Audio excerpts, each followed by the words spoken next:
Guys, आप आपके home loan, personal loan वगैरह पे मोरेटोरियम बेनिफिट तो अभी तक अप्लाई कर चुके होंगे, जिसमें आपकी ईएमआई जो है 6 महीने से आगे बढ़ गई हैं।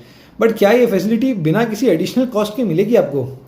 वेल, ये डिस्कशन अभी थोड़ा सा और हॉट हो गया जब से एक पब्लिक इंटरेस्ट लिटिगेशन को सुनते हुए सुप्रीम कोर्ट ने एक्चुअली आरबीआई से पूछा कि वो ये सारे 6 महीने के लोन्स का जो इंटरेस्ट है उसको आगे बढ़ाने की जगह उसको वेव ऑफ करने के लिए, माफ़ करने के लिए क्यों नहीं कंसिडर करता है।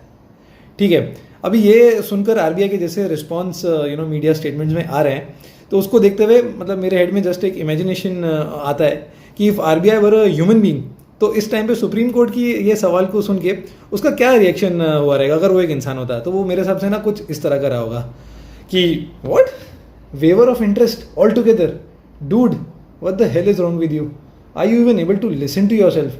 नहीं मतलब पहले बोला सारी EMI 3 महीने से आगे बढ़ा दो, फिर भी जो है FDs पे इंटरेस्ट देते रहो। फिर बोला EMI 3 और महीने से आगे बढ़ा दो, फिर भी FDs पे इंटरेस्ट देते रहो, उसका मैच्योरिटी अमाउंट रिटर्न करते रहो। अभी बोल रहे हो कि 6 महीने का जो इंटरेस्ट है उसको वेव ऑफ ही कर दो, फिर भी फिक्स डिपॉजिट्स पे इंटरेस्ट देते रहो, उसके मैच्योरिटी अमाउंट्स भी देते रहो। तो फिर तो ऐसा है भैया कि इसके आगे हम एक काम करते हैं, एक FD पे दूसरी FD फ्री दे देते हैं, एक लोन पे एक लोन फ्री दे देते हैं, और यहाँ तक कि आप बोलो तो अपने सारे कस्टमर्स के लॉकर्स में थोड़ा थोड़ा गोल्ड हम अपनी तरफ से रख देते हैं। नहीं सरकार, आप बताओ क्या करना है, हम आपकी सेवा के लिए बैठे हैं। ऐसा कुछ रिएक्शन मुझे ना माइंड में एक इमेजिनेशन आता है। बट एनीवे, जोक्स अपार्ट, मुझे लगता है कि ये प्रॉब्लम थोड़ा सा इंटरेस्टिंग है। I mean very interesting insights can be drawn from this, because अगर एक बोरोअर के पॉइंट ऑफ व्यू से सोचें तो ये जो सज्जन है जिन्होंने ये PIL पब्लिक इंटरेस्ट लिटिगेशन लगाया है, उनका ये कहना है कि ये 6 महीने जो भी बोरोइंग में एंजॉय कर रहा हूँ वो अमाउंट मेरे किसी काम तो आ नहीं रहा है, क्योंकि उससे कोई इकोनॉमिक एक्टिविटी नहीं हो रही है, मैं कुछ जनरेट नहीं कर रहा हूँ उससे कोई कैश फ्लो। तो उसको उसके इंटरेस्ट को आगे बढ़ाकर क्या फ़ायदा है, कभी ना कभी तो मुझे बंचअप होकर चुकाना ही पड़ेगा।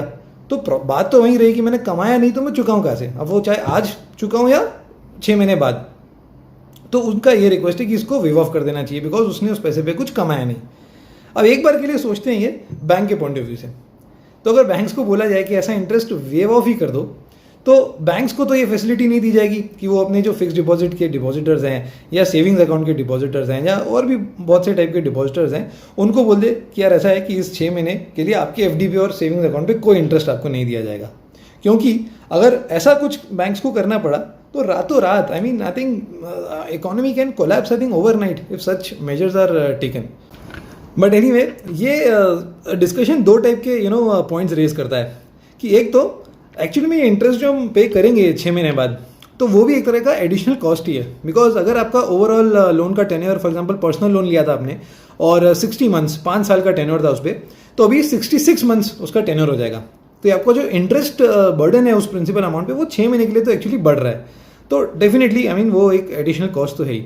उसके अलावा अब जो है सुप्रीम कोर्ट ने इस चीज़ को क्लैरिफाई करते हुए फाइनली एक थोड़ी सी लॉजिकल बात बोली कि यार हमें जो डिस्कस करना है वो ना कि हम पूरा इंटरेस्ट अमाउंट नहीं डिस्कस कर रहे लोन के ऊपर, हम सिर्फ डिस्कस कर रहे हैं कि इंटरेस्ट ऑन इंटरेस्ट पोर्शन का क्या होगा।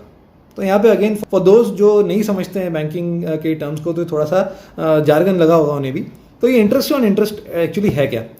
तो एज्यूम कर लेते हैं एक एग्जाम्पल में कि 29 फेब को एक बोरोअर का होम लोन है, 1 लाख का प्रिंसिपल है उसका आउटस्टैंडिंग, ठीक है, और उसका रेट ऑफ इंटरेस्ट है 12% पर एनम, तो 12,000 हो जाता है साल का, तो 1,000 हो जाता है उस महीने का, से मार्च के महीने का। अभी उस हिसाब से 31 मार्च को उसकी जो EMI आती थी उसमें एक तो वो 1 लाख में से कुछ प्रिंसिपल रिपे करता था और साथ में 1,000 का इंटरेस्ट रिपे करता था। अभी उसने 1,000 का इंटरेस्ट रिपे नहीं किया।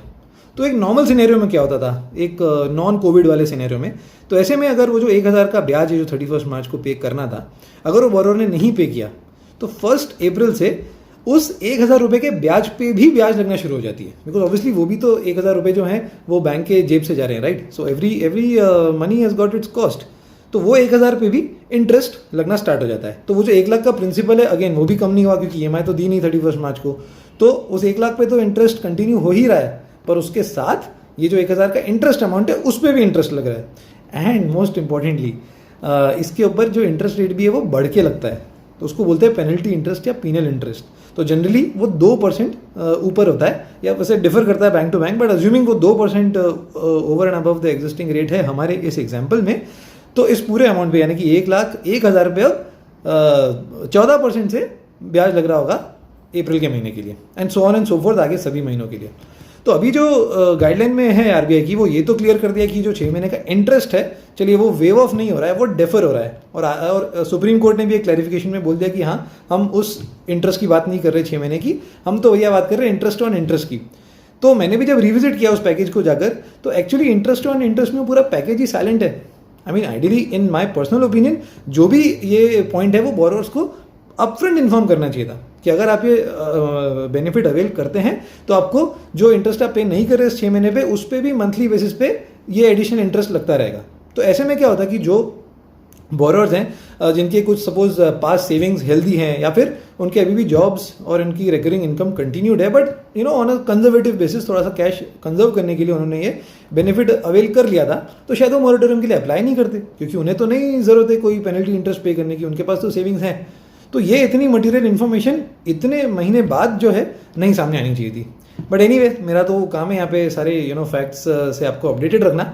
तो लिमिटेड पॉइंट है कि अभी सुप्रीम कोर्ट ने लास्ट जो हियरिंग हुई है 13 जून को, उसमें आरबीआई को बोला है कि वो सारे बैंक्स के साथ बैठे और गवर्नमेंट ऑफ इंडिया के साथ बैठे और ये ब्रेनस्टॉर्मिंग करे कि ये एंगल का अब करना क्या है। एंड 17 जून का डेट दिया है जिसपे सुप्रीम कोर्ट वापस से मैटर सुनेगी, and I think by that date इस पे एक फाइनल रिजल्ट आएगा ना। अगर भी फाइनल रिजल्ट ये आता है कि वो इंटरेस्ट ऑन इंटरेस्ट वेव कर रहे हैं, चलिए तब तो ठीक है, आपका additional cost is just restricted to this additional interest of 6 months, क्योंकि आपका टेनर 6 महीने से बढ़ गया जैसे मैंने समझाया पहले। पर अगर ये इंटरेस्ट ऑन इंटरेस्ट एक्चुअल में कंफर्म हो जाता है कि बोरोवर्स को देना है, तो फिर ये एक अननेसेसरी जो कॉस्ट है वो सभी बोरोवर्स पे आ जाएगी जिन्होंने मोरेटोरियम अवेल किया है। तो इस पूरे डिस्कशन में एक और बात हाईलाइट होती है कि ये मोरेटोरियम का जो बेनिफिट है, क्या वो सबको अवेल करना चाहिए, क्योंकि ये एक ऑप्शन है। तो इसमें मेरा पर्सनल टेक ये है कि अगर भगवान की दया से आपकी जॉब को या आपके रिकरिंग जो बिजनेस है उसको कुछ इतना हार्म नहीं हुआ है कि आपके जो मंथली कैश फ्लोज है वो इम्पैक्ट हो गए हैं, या आपकी पास सेविंग्स जो थी वो इतनी हेल्दी हैं कि वो इस 5-6 महीने की EMI को टेक केयर अगर कर सकती है, तो बेटर है कि आप ये बेनिफिट ना अवेल करें और आपके लोन्स जो है वो टाइम पे रीपे करते रहें। क्योंकि at the end of the day देखिए, है तो ये एक लाइबिलिटी, ये एक ऑब्लिगेशन जो सर पे बैठे रहेगा। तो अगर कैश फ्लोज हैं तो आप इसको टाइमली सर्विस करते रहिए, बिकॉज वी नेवर नो। देखिए, अब ये इतने अनप्रेसिडेंटेड टाइम्स हैं कि ऐसे कौन से कैच, ऐसे ट्रिकी पॉइंट्स बीच में आ जाए। अभी सडनली बात हो रही है इंटरेस्ट ऑन इंटरेस्ट लगाने की, कल को और कोई पेनल्टी अनाउंस हो जाए, बिकॉज सबके लिए टाइम बहुत मुश्किल है। तो बेटर है to be conservative in such times. अगर पैसा है तो टाइमली पे करते रहिए, एंड इसी तरह से सारे मेरे वीडियोस को वॉच करते रहिए, सपोर्ट करते रहिए, शेयर करते रहिए, and do stay tuned to be updated with all such insightful updates. Thank you so much. Till we meet again.